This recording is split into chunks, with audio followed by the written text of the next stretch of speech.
الحمد لله رب العالمين والصلاة والسلام على سيد الأنبياء والمرسلين وعلى آله وأصحابه الطيبين الطاهرين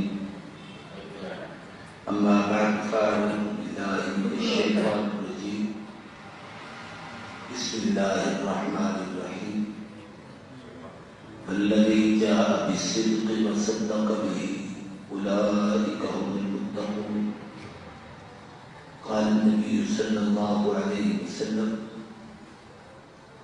ما صدق الله في صدري صدقته في صدر أبي بكر وقال رسول الله صلى الله عليه وسلم يا أبي بكر الصديق أنت صاحبي في الغار وصاحبي على الحوض ومنبري هذا على الحوض صدق الله العظيم وصدق رسوله النبي الكريم درود پاک اللهم صل على محمد وعلى آل محمد كما صليت على إبراهيم وعلى آل إبراهيم إنك حميد مجيد اللهم بارك على محمد وعلى آل محمد كما باركت على إبراهيم وعلى آل إبراهيم إنك حميد مجيد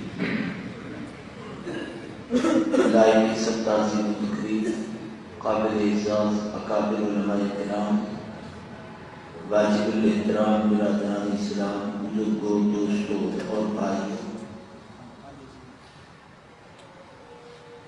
اسلامی مہینوں میں یہ جمادی الثانی کا مہینہ ہے اور آج اس کی 23 تاریخ ہے۔ کل کی جو تاریخ گزری ہے یہ 22 جمادی الثانی سیدنا صدیق اکبر رضی اللہ تعالیٰ عنہ کا یوم وفات ہے۔ اس مناسبت سے میں ایک دو باتیں آپ کے سامنے عرض کرنا چاہتا ہوں۔ ایک تو سیدنا صدیق اکبر کی پوری سیرت ہے، از ولادت کا مثال، اس کو بیان کرنا یہ اس وقت بس کی بات نہیں ہے، اس پر بڑے بڑے لوگوں نے بڑی بڑی کتابیں لکھی۔ پھر حضرت ابوبکر صدیق رضی اللہ تعالیٰ عنہ کی حیثیت امت میں خیر البشر بعد الانبیاء کے نبیوں کے بعد پوری انسانیت میں سب سے افضل ہونا، یہ امت مسلمہ میں مسلم ہے۔ اس عقیدے کا مسلمان سیدنا ابوبکر صدیق رضی اللہ تعالیٰ عنہ کی فضائل قرآنی آیات میں بہت سارے۔ سورہ العصر حضرت صدیق اکبر کی فضیلت میں اتری ہے، اس میں صدیقی 4 اصول بیان کیے گئے جو کامیابی کے اصول ہیں: ایمان، اعمال صالحہ، تواصل بالحق اور تواصل بالصبر، یعنی سچے لوگوں کے ساتھ رہنا اور حق پر ڈٹ کر صبر کرنا۔ ایسی سورہ بلیغ میں حضرت ابوبکر صدیق کے فضائل بیان کیے گئے۔ فَأَمَّا مَنْ أَعْطَىٰ وَاتَّقَىٰ وَصَدَّقَ بِالْحُسْنَىٰ فَسَنُيَسِّرُهُ لِلْيُسْرَىٰ، صدیق وہ ہے جس نے سب کچھ اللہ کے راستے میں دیا، وَاتَّقَىٰ سب سے زیادہ ڈرتا رہا، وَصَدَّقَ بِالْحُسْنَىٰ اور اس نے محبت کی، ہر بات کی تصدیق کی۔ فَسَنُيَسِّرُهُ لِلْيُسْرَىٰ، اللہ کہتے ہیں ہم نے ابوبکر کے لیے جنت کا راستہ سب سے آسان کیا ہے کہ قیامت کے دن بغیر حساب کتاب کے 8 دروازے جس کے لیے کھولے جائیں گے اور ہر دروازے سے جس کو آواز آئے گی وہ میری امت میں ابوبکر ہوگا۔ اور اس پر بھی اتفاق ہے کہ حضور فرماتے ہیں انبیاء میں سب سے پہلے میں داخل ہوں گا، پھر میرے بعد ابوبکر، پھر عمر، پھر عثمان، پھر علی، پھر باقی انبیاء، پھر بعد میں میری امت، بعد میں باقی امت۔ تو یوں بہت ساری باتیں ہیں۔ خصوصاً حضرت صدیق کی سیرت کا ایک اہم پہلو جس کو ہم ہجرت کہتے ہیں، قرآن نے بڑی اہمیت کے ساتھ بیان کیا ہے۔ ہجرت پر علماء نے بڑے بڑے نکات بیان کیے ہیں، یہ ان کا وقت نہیں کہ میں وہ ساری باتیں آپ کے سامنے چھیڑوں اور بیان کروں۔ ایک بات بھی عرض کرنی ہے اور وہ میری نہیں، ہمارے بہت بڑے بزرگ گزرے ہیں، سید نور الحسن شاہ بخاری رحمۃ اللہ تعالی علیہ، انہوں نے نقل کیا ہے کہ قرآن مجید میں نبی اور صدیق کو قرآن نے اکٹھا بیان کیا ہے. انعم اللہ علیہ من النبیین والصدیقین، اللہ کا انعام انبیاء پر اور صدیقین پر. تو نبی اور صدیق یہ ہمیشہ اکٹھے رہے، کبھی جدا نہیں.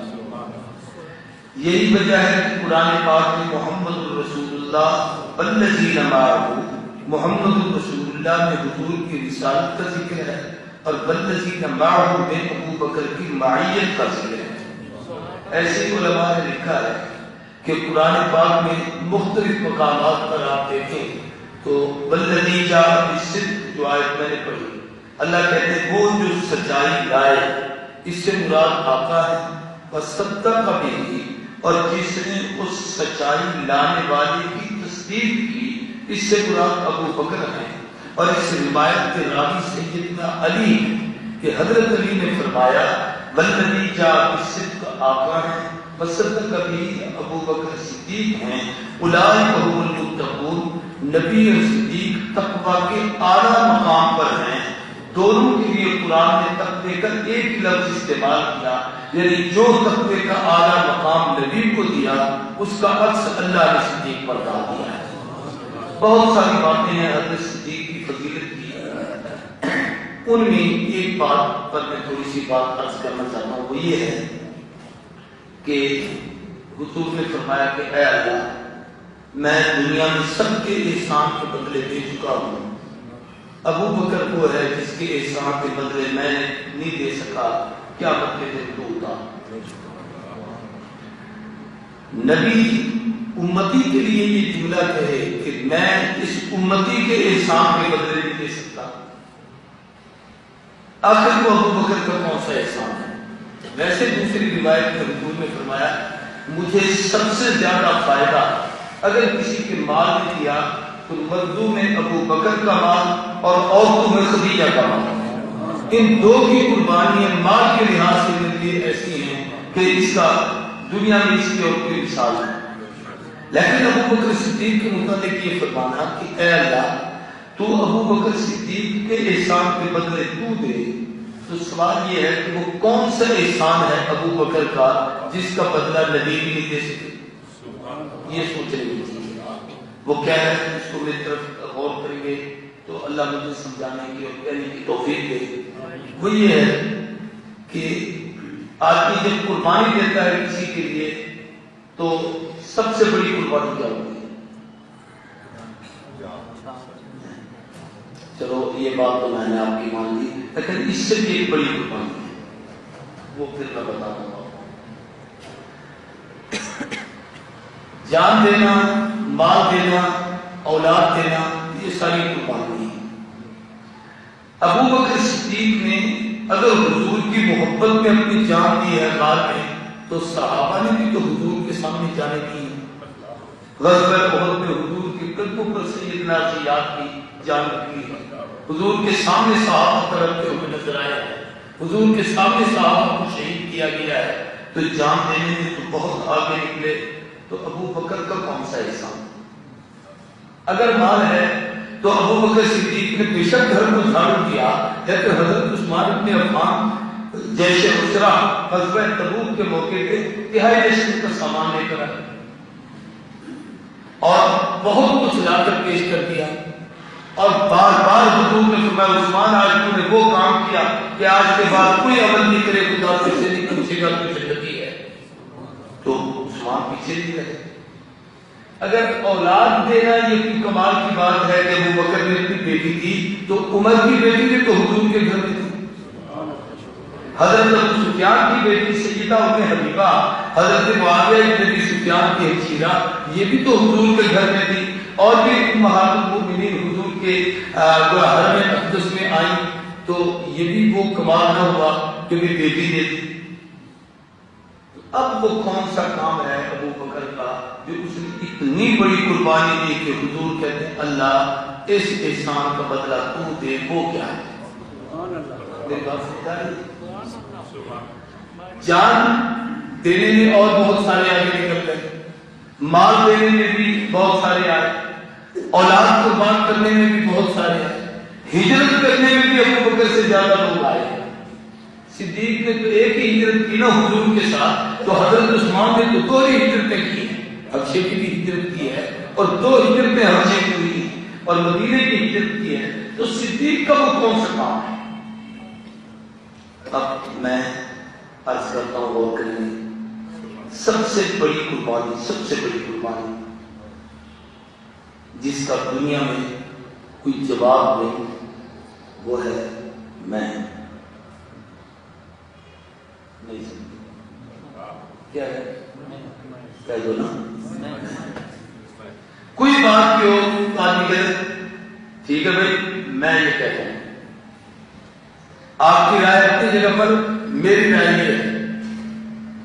آپ درست کہتے ہیں, بڑے ہیں, بزرگ ہیں, بیٹا بھی بات کو کہہ دیتا ہے ابا جان ویسے آپ عمر میں بڑے ہیں, بزرگ بھی ہیں, لیکن میرا تجربہ یہ ہے, میرا خیال یہ ہے, میری رائے یہ ہے, میری سوچ یہ ہے, یہ جو میں ہے اس کو قربان کرنا یہ سب سے بڑی قربانی ہے جس کا مقابلہ دنیا میں کوئی چیز نہیں کر سکتا.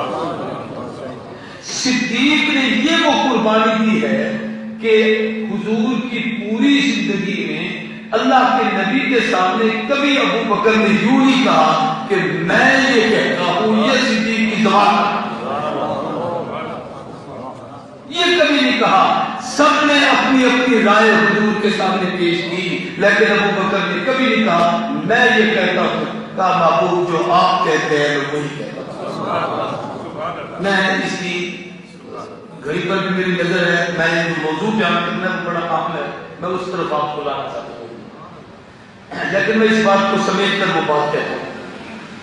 اگر آپ اس پر غور کریں, آدمی جب کوئی رائے پیش کرتا ہے, آدمی اس لیے تبلیغ والے کہتے ہیں کہ مشورہ لیا جائے تو جو دل میں آئے کہہ دیا کرو, اپنی رائے دیا کرو, لیکن فیصلہ امیر کا قبول کیا کرو. صدیق کی خوبی یہ تھی کہ اس نے پوری زندگی اپنی رائے نہیں پیش کی. کہتے ہیں علماء لکھتے ہیں کہ ابو بکر اور عمر اکٹھے ہوتے تو حضور حضرت عمر سے پوچھتے عمر یہ کام کیسے ہے, کریں نہ کریں؟ تو حضرت عمر یوں کرتے تھے. یوں کیوں کرتے تھے کہ دل کے آئینہ میں ہے تصویر یاد, جب ذرا گردش جھکائی ہو. عمر خدا کا انتخاب کرتے تھے, ادھر نظر کرتے تو اس کی توجہ ادھر ہوتی تھی, پھر وہاں سے جو فیصلہ ادھر آتا تھا عمر کی زبان سے نکلتا. اور جب ابو بکر سے حضور پوچھتے تو کبھی ابو بکر نے یوں نہیں کیا, وہ یوں کرتے. حضور کے چہرے آنکھوں کو دیکھتے کہ نگاہوں سے ٹپکتی ہے, اداؤں سے برستی ہے, محبت کون کہتا ہے کہ پہچانی نہیں جاتی. وہ حضور کے چہرے آنکھوں کو دیکھتے اور پھر اپنی رائے پیش کرتے, وہ بات کہتے جو حضور نے کہنی ہوتی تھی. تو صدیق حضور کے چہرہ انور کو دیکھ کر ادائے نبوت کو سمجھ جاتے تھے کہ مزاج نبوت اس وقت یہ ہے, اس لیے نبی کی مرضی کے خلاف کوئی بات نہیں کہنی, اپنی رائے پوری زندگی میں کبھی پیش نہیں کرنی, بلکہ صدیق کہتے اس کو ہیں جسے رب نبی کی تصدیق کے لیے بھیجتا ہے. اگر صدیق نبی کی رائے کے خلاف کوئی رائے دے دے تو پھر تصدیق نہیں ہوگی. اس لیے ابو بکر جب بھی کہتے تھے پہلے حضور کے چہرے کو دیکھتے تھے, پھر اپنی رائے پیش کرتے تھے کہ یار کا منشا یہ ہے, میں اپنے آپ کو میں کیوں کہوں, میں وہ کیوں نہ کہوں جو میرا یاد ہے. اب میں بتانا چاہتا ہوں اس پر ایک مثال. قرآن پاک کی 58 پارے کی سورہ نور ہے. یہ علماء جانتے ہیں, یہ جن مساجد مدارس میں درس قرآن ہوتا ہے وہ جانتے ہیں. اس میں اما عائشہ صدیقہ کے اتہام کا ایک واقعہ قرآن نے اشارہ کر نقل کیا ہے. اس کی تفسیر قرآن نے نہیں بیان کی, صرف اتنا کہا کہ کچھ لوگ تہمت لے کر آئے. یعنی رب کو بھی اتنا لحاظ آیا, اتنا لحاظ آیا کہ نبی کی آبرو کی بات ہے تو اس میں کوئی کھلی بات نہیں تھی, صرف اتنا اشارہ کیا اور پھر آگے جرم کا ارتکاب کرنے والوں کی سزائیں بیان. قرآن میں ہمارے یہاں بات ناراض نہ ہونا, کئی مولوی ہوتے ہیں اس واقعے کو ترنم اور طرز اور سر لگا لگا کے 2-2-2.5 گھنٹے صرف اسی قصے کو بیان کرنا شروع کر دیتے ہیں کہ دشمن کبھی سوچے تو صحیح کہ بھئی آخر اس میں کوئی بات تو ہوگی, اگر کوئی وجہ تو ہوگی, اتنی بڑی بات تو ہوگی. تو قرآن نے اس کو نہیں بیان کیا, میں سمجھانا نہیں چاہتا ہوں. جب یہ واقعہ ہوا تو بی بی عائشہ بھی پریشان, حضور بھی پریشان, حضرت ابوبکر بھی پریشان. ایک دن آخر حضور صحابہ کو اکٹھا کر کے آپ نے ان سے پوچھا, توجہ کرنا میں جواب کیا چاہتا ہوں. ابوبکر حضرت حضور نے حضرت علی سے پوچھا, علی کیا کروں میں بڑا پریشان ہوں. تو حضرت علی کی دو رائے تھی, ایک بتاتا ہوں اس وقت صرف. وہ یہ تھی کہ حضرت میں نے کئی بار آپ کو دیکھا ہے کہ آپ کے اس پاک جسم پر یہ گندی مکھی یہ اڑتی ہے, ہر جگہ بیٹھتی ہے. یہ مکھی آپ کے اس جسم پر بھی بیٹھی, جو خدا آپ کے وجود پہ ناپاک مکھی بھی بیٹھنے دیتا, وہ آپ کے پاک بسترے پہ ناپاک بھی نہیں دیتا. پھر حضور نے فرمایا, عثمان تم بتاؤ میں کیا کروں, پریشان ہوں. تو حضرت عثمان نے کہا کہ حضرت ایک مرتبہ مدینے کی گلیوں میں چل رہے تھے تو جانور, بکریاں, بھیڑ, اونٹ وغیرہ چلتے ہیں, تو ان کی لیڈ یا ان کی گوبر آپ کے جوتے کے تلوے پہ لگ گئی تھی. تو جبریل نے آ کر کہا فوراً, آقا اپنے نالین پاک کے تلوے کو صاف کیجئے, اس لیے کہ آپ مدینے کی گلی سے گزر رہے تھے. تو جو خدا آپ کے جوتے کے تلوے پہ وہ اتنی آلودگی بھی برداشت کرتا, وہ آپ کے پاک بستر پر ناپاکی بھی کیسے برداشت کرتا. اب حضرت عمر سے حضور نے پوچھا, عمر تم بتاؤ میں کیا کروں, پریشان. تو حضرت عمر کا جواب بالکل عجیب تھا, وہی ادھر پوچھا, یہ بتائیں آپ نے خود نکاح کیا تھا یا رب کی مرضی سے ہوا تھا. اور میں رب کی مرضی سے صرف ہوا نہیں, جبریل نے تو تصویر لا کے دکھائی تھی کہ اللہ نے اس کو آپ کا دنیا میں بھی بیوی بنایا ہے اور آخرت میں بھی آپ کی زوجہ بنایا ہے. تو حضرت عمر نے علی پھر آقا آپ پریشان کیوں نہیں, جس نے انتخاب کر کے بھیجا ہے نکالنے کا حق بھی اسی کو ہے, پھر آپ چپ رہیں. جس نے نکاح کیا ہے وہ جانے, اس کا کام جانے, وہ فیصلہ کرے گا. اس لیے آپ اپنی بیوی کے متعلق غلط رائے نہ سوچیں اور نہ کسی سے پوچھیں. اب بات آئی ابو بکر پر رضی اللہ تعالیٰ عنہ سب کے لیے. اب میں وہ بات آپ سے کہنا چاہتا ہوں. حضور نے پوچھا ابو بکر کیا کریں. حضرت ابو بکر کی بات وہاں رہنے دیں, ہم یہاں جتنے بیٹھے ہیں ان پہ میں اپنے آپ کو آپ کے سامنے پیش کرتا ہوں. میں کسی کا نام لوں, کسی بزرگ کا, کسی عالم کا, کسی دوست کا اچھا زیب نہیں دیتا, میں اپنا نام لیتا. اگر میری بیٹی کے متعلق کوئی غلط افواہ اٹھائے اور مجھ سے محبت کرنے والے کوئی پیارے سے پیارا عالم, دوست, قاری, خان, ملک, کوئی سردار آ کر پوچھے کہ مولوی صاحب آپ کی بچی کے متعلق یہ بات سنی ہے, یہ کیسے ہے, مجھے کوئی آگے کہے, تو سوچنا ہے کہ میرے دل پہ کیا نکلا, میرے دل پہ کیا نکلا, اور میرا جواب اس کو کیا ہوگا. میں کہوں گا اپنے شرم نہیں آتی, میری 40 سال کی تبلیغ کی زندگی تمہارے سامنے نہیں ہے, میرے لیے شوق و فراز آپ کے آگے نہیں ہے, میرے لیے چلنا پھرنا اٹھنا بیٹھنا دن رات بات و نصیحت کرنا یہ تمہارے سامنے نہیں. لوگوں کی افواہوں پر کام دھرتے ہو, تمہیں کم از کم میری عزت کا لحاظ نہیں آیا, میرا خیال نہیں آیا. میں پتہ نہیں اگر واقعہ ہو بھی تو ہم پردے ڈالتے ہیں اور اپنی صفائیاں پیش کرتے ہیں اور لوگوں کے ساتھ اس انداز سے پیش آتے ہیں کہ وہ ہماری طرف سے نکالت کریں, ہمارے عیبوں پر پردہ ڈالیں. یہاں صدیق کی بات تھی, فرمایا ابو بکر میں پریشان ہوں, کیا کروں. تو صدیق کا جواب سنیے. صدیق کہہ سکتے تھے آقا میری پوری زندگی ابو بکر حضور کے 55 کے ساتھی ہیں. 55 میں جو آپ نے سفر کیے تھے نا باہر کے ملکوں میں, ان میں سے ایک سفر میں حضور نے ابو بکر کے والد سے اجازت لی کہ چونکہ ہم اکٹھے رہتے ہیں تو آپ میرے اس دوست کی اجازت دیں, میں اپنے چچے کے ساتھ سفر پر جا رہا ہوں, ان کو بھی ساتھ لے کے جانا چاہتا ہوں. اس وقت سے یاری تھی. تو ابو بکر نے کیوں نہیں کہا حضور آپ کی ہماری اتنی 60 سالہ دوستی, 40 سالہ یاری, آپ نے ساری دام پر لگا دی اور میری بیٹی کے متعلق تحقیقات سے ادھر دی, یوں نہیں کہا آپ نے. حق آ گئے ہیں. لیکن ابو بکر نے حضور کے چہرے کو دیکھا, دیکھ کر کہا آقا وہ بات بتانا چاہتا ہوں، وہی بات ذہن میں رکھیں کہ اللہ اس کا بدلہ میں نہیں دے سکتا، تو دے کیا اللہ کے محبوب آقا میری تو بیٹی ہے، میری تو بیٹی ہے، آگے کچھ نہیں کہا کہ میں اس کی کوئی پاک دامنی عفت عظمت میں کوئی بات کرنا، میری تو بیٹی ہے، لیکن میرا اس کے متعلق وہی فیصلہ ہوگا جو آپ کا ہوگا، میں اپنی رائے اس کے متعلق نہیں قائم کر سکتا۔ یہ وہ عمل ہے ابو بکر صدیق کا جس کا بدلہ کائنات میں اور کوئی نہیں لے سکتا۔ حضور نے فرمایا تھا قیامت کے دن تو بدلہ۔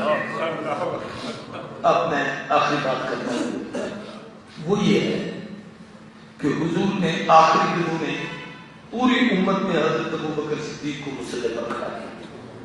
علماء کہتے ہیں 17-18 نمازیں تھیں، جتنی تھیں، لیکن یہ پکی بات ہے کہ حضور اکرم صلی اللہ علیہ وسلم کا وصال عید کے دن سوموار کے دن ہوا، تو جمعرات کے دن شام سے یعنی عصر یا مغرب سے حضرت ابو بکر نے نمازیں پڑھانا شروع کی، تو حضور کی زندگی کے آخری جمعہ کی امامت بھی ابو بکر نے کی۔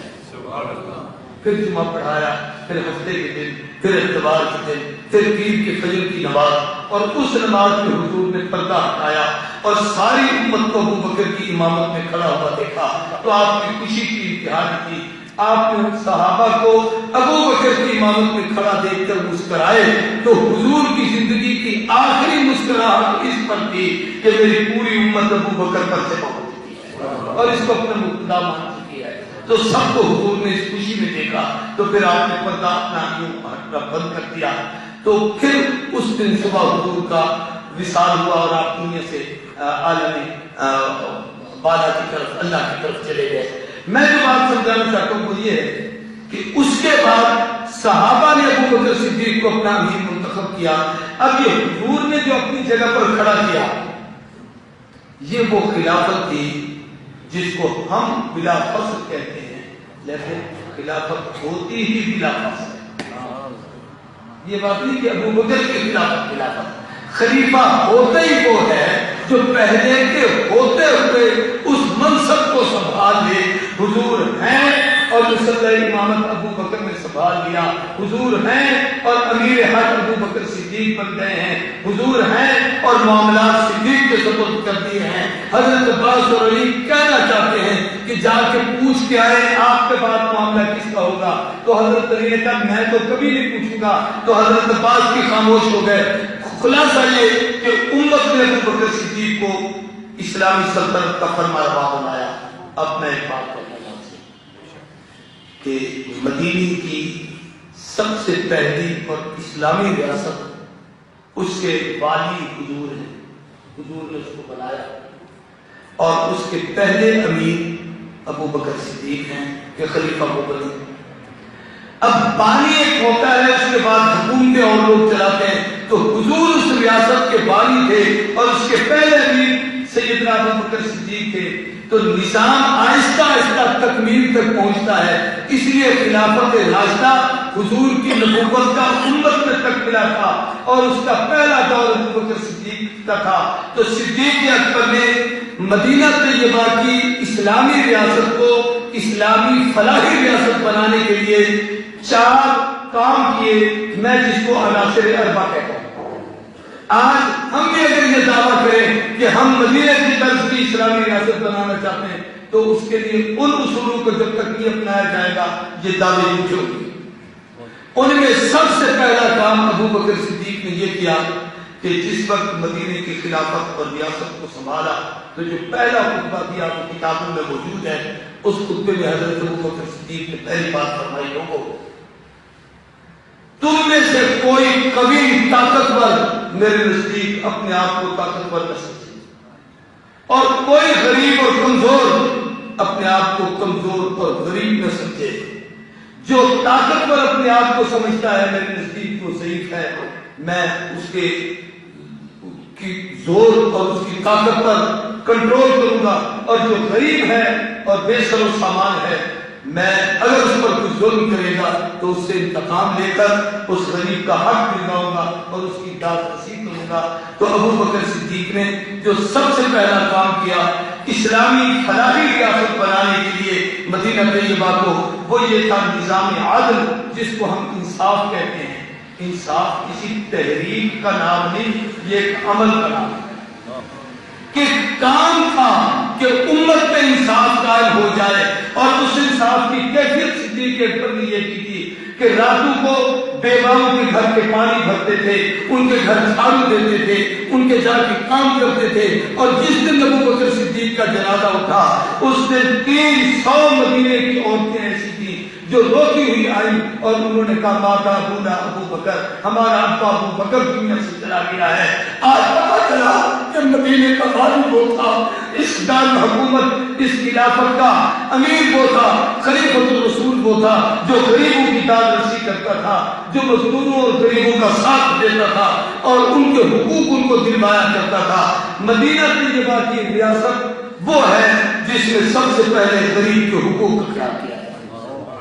دوسرا کام جو حضرت ابو بکر صدیق نے کیا، توجہ، وہ آپ نے مدینے میں نظام تعلیم مضبوط کیا۔ کیا؟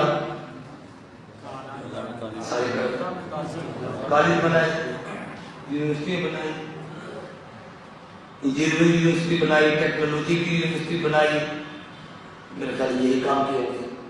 تو نظام تعلیم کیا تھا؟ میں جو آپ کو بتانا چاہتا ہوں اس کی طرف توجہ دو۔ نظام تعلیم یہ تھا کہ حضور صلی اللہ علیہ وسلم کے زمانے میں صحابہ کرام جو اصحاب صفہ میں بیٹھ کے پڑھتے تھے، ان میں چند قرآن کے حافظ القاری تھے، سارے حافظ نہیں تھے۔ ان کے پاس قرآن تھا، کسی کے پاس تھوڑا سا چمڑے پہ لکھا ہوا، کسی کے پاس کپڑے پہ لکھا ہوا، کسی کے پاس کسی برقعے پہ لکھا ہوا، کسی کے پاس کسی چیز پہ لکھا ہوا۔ تو آپ نے ایک صحابہ کی کمیٹی تشکیل کی، جن میں حضرت علی بن ابی طالب، حضرت عثمان بن عفان، حضرت زید بن ثابت، حضرت عبید بن خالد انصاری، حضرت عبداللہ بن مسعود، حضرت عبداللہ بن عباس، یہ 6 اجلیہ صحابہ تھے۔ ان کی کمیٹی بنا کر فرمایا جس ترتیب سے حضور نے قرآن کی ترتیب حفظ فرمائی ہے، اس ترتیب اپنے آپ کو اس کمیٹی کا حصہ نہیں بنایا کہ یہ علی آئے، عثمان آئے، اور اسی طریقے سے حضرت سیدنا زید بن ثابت آئے، عبید بن خالد انصاری جو امت کے سب سے بڑے قاری ہیں، یہ لوگ بیٹھ کر یہ کام کریں۔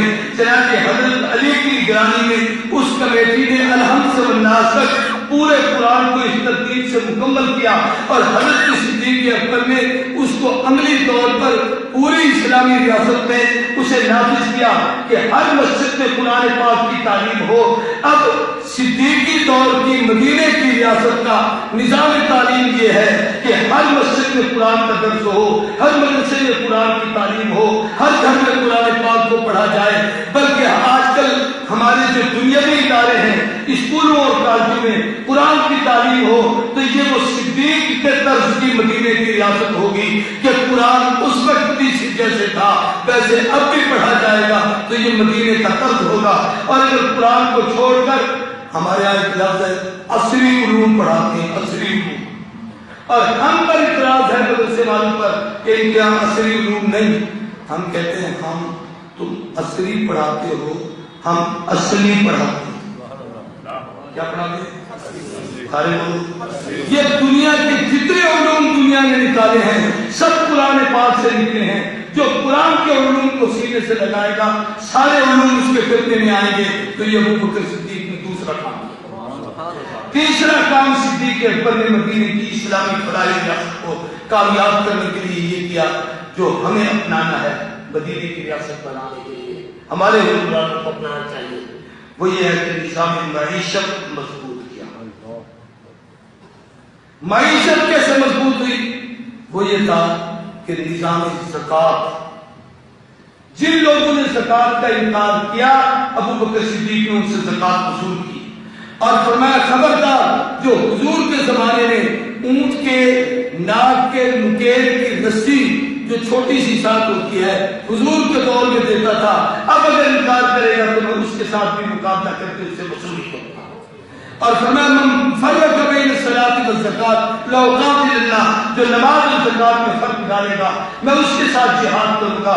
تو صدیق نے زکات وصول کی، اور زکات کا شرعی طریقہ یہ ہے کہ مسلمانوں سے لوگ کافروں سے نہیں، جو یہ مذہب میں زکات نہیں تو آپ سمجھے وہ مسلمان نہیں ہے، تو وہ نہیں دینا نہیں چاہتا، تو زکات مسلمان سے لی جائے گی لیکن اس کا مصرف بھی مسلمان ہے، مسلمان کو دی جائے گی، کافر کو زکات نہیں دی جائے گی۔ اب کافر بھی تو آخر رہتے ہیں، ہندو ہمارے ہاں رہتے ہیں، یہودی رہتے ہیں، عیسائی رہتے ہیں، اور بھی کئی کافر ہمارے ملک میں بستے ہیں، تو ان کی بھی تو ہم نے حقوق دینے ہیں، ان کی بھی تو داد رسی کرنی ہے، تو اسلام نے کہا ان سے ٹیکس جزیے دو اور ان پر ٹیکس کو خرچ کرو۔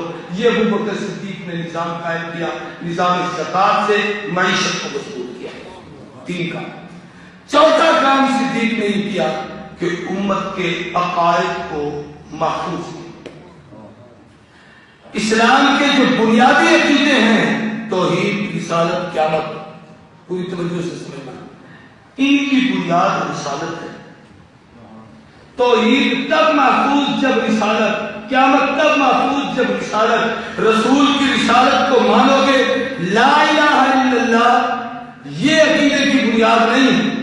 ناراض نہ ہونا، یہ بات تو ذرا سمجھنا چاہیے، کیونکہ یہ تو ہر نبی لا الہ الا اللہ پڑھتا تھا، لیکن ہمارے عقیدے کا تحفظ محمد رسول اللہ۔ سارے بولو کیا ہے محمد رسول اللہ؟ کیا مطلب؟ بھئی لا الہ الا اللہ کے ساتھ محمد رسول اللہ یہ حضور کی ختم نبوت کا اعلان ہے کہ حضور کو آخری رسول مانو۔ صدیق نے چوتھا یہ کام کیا کہ ختم نبوت کی حفاظت کے لیے مسیلمہ کذاب، اسود عنسی، طلحہ، سجاہ نامی وہ عورت جس نے نبوت کا دعویٰ کیا تھا، ان کا مقابلہ کیا، ان کے ساتھ لڑائی لڑی اور 1200 صحابہ نے اپنی جانوں کے نذرانے پیش کیے۔ ان میں سے 700 صحابہ ایسے تھے جو قرآن کے حافظ و قاری تھے۔ ابو بکر نے سب کچھ برداشت کیا لیکن ختم نبوت کا دفاع کر کے رہے۔ یہاں یہ بات سمجھانا بھی ضروری سمجھتا ہوں کہ ختم نبوت کا معنی یہ ہے کہ آقا پر جب نبوت ختم تو نبوت کی ہر چیز کا آخر حضور کی ذات ہے۔ آپ پر نبوت ختم تو جیسے حضور نبی آخری، قرآن کتاب آخری، اسلام دین آخری، یہ شریعت آخری، یہ امت آخری، صحابہ جماعت آخری، اہل بیت خاندان آخری، ازواج امت کی مائیں آخری، حضور معصوم آخری، معمول من اللہ آخری، مفترض الطاعت آخری، صاحب وحی آخری۔ حضور کے بعد جب نبی کوئی نہیں تو ان صفات کا حامل بھی اور کوئی نہیں۔ یہ وہ ختم نبوت کا عقیدہ تھا جسے ابو بکر صدیق نے محفوظ کیا۔ یہ صدیقی عناصر اربع۔ آج 4 کام صدیق کے وجہ سے یہ بتائیں۔ میں یہ بات کہنا چاہتا ہوں آپ سے، پاکستان بنا تھا تو اس وقت ایک نعرہ تھا، پاکستان کا مطلب کیا؟ سارے کہو۔ لیکن اس وقت بھی کچھ لوگوں نے یہ کہہ دیا تاکہ ان کے تو اپنے وجود کے لیے لوگوں کو کیا کرنا۔ تو ہمارے علماء میں بہت سارے اکابر تھے جنہوں نے تائید کی، بنایا، کیا۔ نعرہ بہت اچھا ہے مدینے کی ریاست، لیکن اس کا انکار نہ کرو کہ مدینے کی ریاست ہو، کہیں ایسا نہ ہو ہم کفر میں چلے جائیں۔ آپ مدینے کی ریاست کو بیان کریں کہ حضور کے زمانے کی مدینے کی ریاست کا تصور کیا ہے، صدیقی دور کی مدینے کی ریاست کیا ہے، فاروقی زمانے کی مدینے کی ریاست کیا ہے، عثمان کے دور کی مدینے کی ریاست کیا ہے، حیدر اکرام کی مدینے کی ریاست کیا ہے، تاکہ امت کو مدینے کا پتہ چلے اور مدینے کی ریاست کا پتہ چلے۔ ایک تو صدیق اکبر نے ختم نبوت کی حفاظت کی، دوسرا صدیق اکبر نے اسلام کے معاشی نظام کو مضبوط کیا، تیسرا نظام تعلیم کو مضبوط کیا، اور چوتھی چیز یہ ہے کہ غریبوں کی داد رسی کر کے ان میں انصاف قائم کیا۔ یہ وہ صدیقی دور حکومت تھا۔ آپ ایک عظیم جامعہ میں بیٹھے ہیں، جامعہ یعقوب میں حضرت مولانا محمد عمر رحمۃ اللہ علیہ کی یادگار ہے، اور کیا میں پاکستان سے بھی پہلے پیدا ہے، ایک صدی سے بھی زیادہ عرصہ اس کو گزر چکا ہے، اور یہاں بڑے بڑے لوگ بلکہ اعزاز کے طور پر حضرت پیر میر علی شاہ گولوی رحمۃ اللہ علیہ یہاں آئے تھے اور انور شاہ کشمیری حدیث کا درس دے رہے تھے، تو ان کے سامنے ظالم تلمس طے کر کے کہا کہ آج میں اس عظیم محدث کا شگرد بن گیا، یہ اس دستگاہ کو شرف حاصل ہے۔ میں آپ سے چلنے کی اپیل نہیں کرتا، اتنی بات ضرور کہتا ہوں، جو اوپر بہت بڑا دار قرآن مولانا حسن صاحب بنا رہے ہیں، اللہ مولانا سالم کی قبر کو روشن کرے، مولانا عمر کی قبر کو روشن کرے، اس خاندان کو جزائے خیر دے۔ آپ لوگوں کی حوصلہ افزائی، آپ کی محنت، آپ کی محبت ہوتی ہے، آپ ان کے ساتھ تعاون کرتے ہیں۔ اس پر کل انہوں نے اس کی شکل ہو چکی ہے اور انشاءاللہ کل اس پر وہ اس کی چھت ڈالی جائے گی۔ اس پہ 4 لاکھ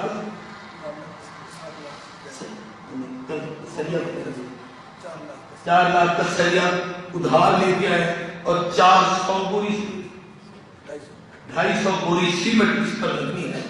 ہم یہاں جتنے بیٹھے ہیں 250 سے زیادہ نہیں، کیا خیال ہے؟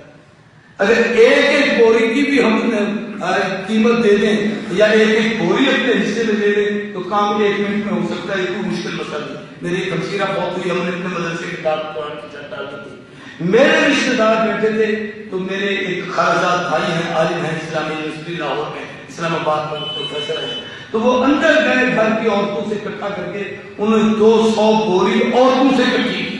یہ تو مرد بیٹھے تو 250 بوری آپ یہاں پر اکٹھی کرتے ہیں، کوئی 5 بوری، کوئی 10 بوری، کوئی 15 صبح پہنچوانے کی بھی کرتا ہے۔ کوئی ہمت کر کے نام دے دیں تو میرے گھر کو لکھنے والا ہے نہیں، یوں لکھنے کا تو اچھا ہوگا۔ چلو سویر کو کچھ آج رہا ہے 5 آ گئے اور کون ہے، کوئی ہمت کر کے کہتے ہیں ٹھیک ہے۔ ان کے ہاں لکھ رہا ہے، یہ کوئی تبدیلی جماعت میں چلا لگا ہوتا تو کام کر جاتا، 2 بوری اس کی آگے